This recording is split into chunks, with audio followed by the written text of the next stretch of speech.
Hey everyone, Kyle once again. I just got done watching another trailer. Well, it says it's an official trailer, but it's a teaser.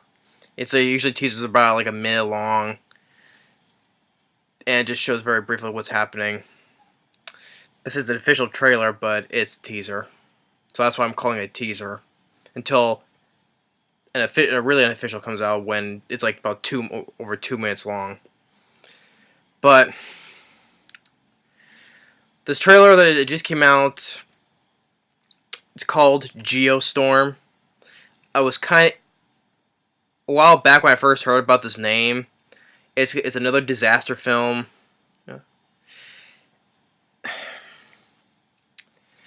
But after seeing this, my thoughts have changed because very change like more drastically, I would say. Okay, little thoughts on about the background for Geostorm. It's directed by Dean Devlin, who helped produce on pretty much almost all of Roland Emmerich's films. Because it says from the producer of Independence Day. Now, the film is this that there's a satellite in this teaser as there's a satellite. It's a weather satellite as whereas as the things the sensor going and saying where controls this is satellite whoever controls satellite that controls it's something like that where it controls the weather they control the world. So they built this satellite controls the weather, and I guess you can control what the weather does. And this satellite can just launch many missiles into this eye of the storm to get rid of it to make more clearer skies. Of course, there's always something that has to go wrong because now you get tornadoes, you get blizzards, you get lightning storms, all kinds of natural disasters happening all over the world. And of course, you get a big, and you get there's part where there's some giant hails, and of course at the end of this, giant tsunami wipe out whole cities. As if we have not seen that 50 times, or at least I would say 100 times in the past disaster films, or the past how many years? It's just another typical generic disaster film. It's like they took Day After Tomorrow, which directed by Roland Emmerich. They mixed it like a mix of Deep Impact and uh, 2012 and there was another one Into the Storm. That's the one I was referred to. Into the Storm. They just mix it all together. I'm surprised that they didn't throw in San Andreas because they didn't throw in Earth. I didn't see them throw in earthquakes and stuff like that. So I'm surprised they didn't take anything from San Andreas. This is mixed. This is another typical, like generic, bland disaster film, and it looks very bland. It looks very bland because we've seen all this done before 100 times over. And I like Day After Tomorrow. I like Deep Impact. I like 2012. I even like Into the Storm actually.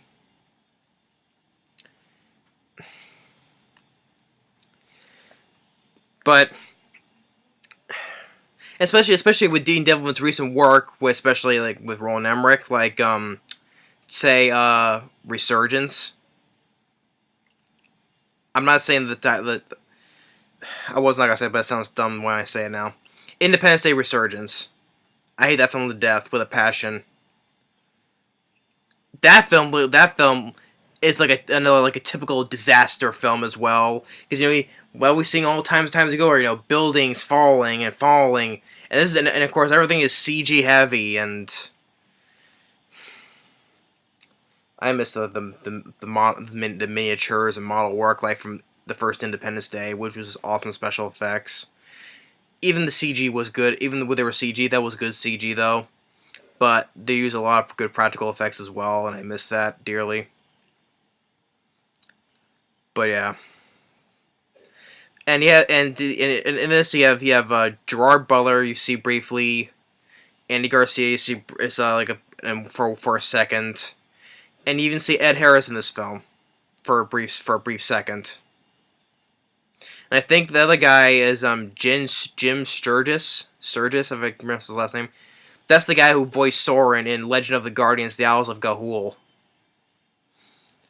Okay, so far it has a pretty good cast. You got Gerard Butler, you got Ed Harris. It's nice to see him because I like Ed Harris. Andy Garcia, I think he plays the president. I think that was him in that car when there's lightning storms happening. For that brief second, you see a flash. You see him looking out the car. And the other guy I saw, I think that was Jim Sturgis who voiced Soren. But though, you have this song. It's the version of Lee Armstrong's. Of What a Wonderful World. It's saying, I see skies of blue and clouds of white. I mean, the first teaser of San Andreas with that version of California Dreaming, I liked better than this version of What a Wonderful World that's going in this teaser. I mean, the California Dreaming song reversion of San Andreas sounded much better and a little more creepier than this. I think they're just trying to do a repeat of the song from San Andreas, and then this try and put a different song like Lee Armstrong's "What a Wonderful World" in this. Just didn't. Oh, because it's happening all over the world. Because out in San Andreas, because it's in California, so you put that in there. But it's happening all over the world in this, so you put "What a Wonderful World" it is. And it's also, I know there's also when it has the, I know right from the thing I think this film's gonna have problems because on how many release dates it got pushed back. It was like they pushed I think it was supposed to be they were supposed to release in March of 2016, but they moved it because of that's the release date of Batman v Superman. Then they pushed it to I think somewhere another part of 2016 till later, and they pushed it back too. And then they were set for January of this year, 2017, and they pushed it back until October 20th. I know there's always gonna be a problem with the film when they push it back push the release date so many times, like like they did with Monster Trucks. They pushed it back a lot of times, or even that new Amityville Horror, which was supposed to come out 2 years ago in like the start of 2015, where they kept on pushing it and pushing it and pushing it. I know that's a huge problem when you kept on pushing the release dates nearly 2 years back. That shows what a problem that's going to be.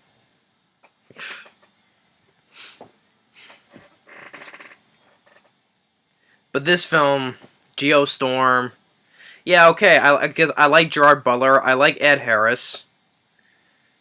But a good cast does not save the movie. San Andreas, I like Dwayne Johnson. He was not the problem with the film.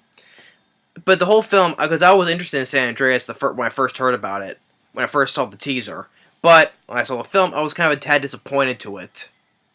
Because it's just a typical, buildings crumbling, falling in huge tidal waves. We've seen it done time before.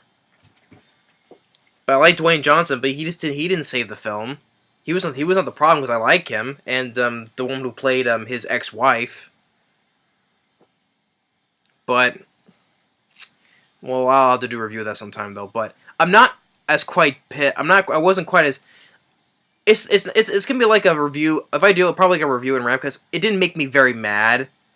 But when I see this film, because it's from the makers of Independence Day, and for the last thing that they did was Resurgence, I'm not all too excited for it. Because where I dealt with that piece of shit.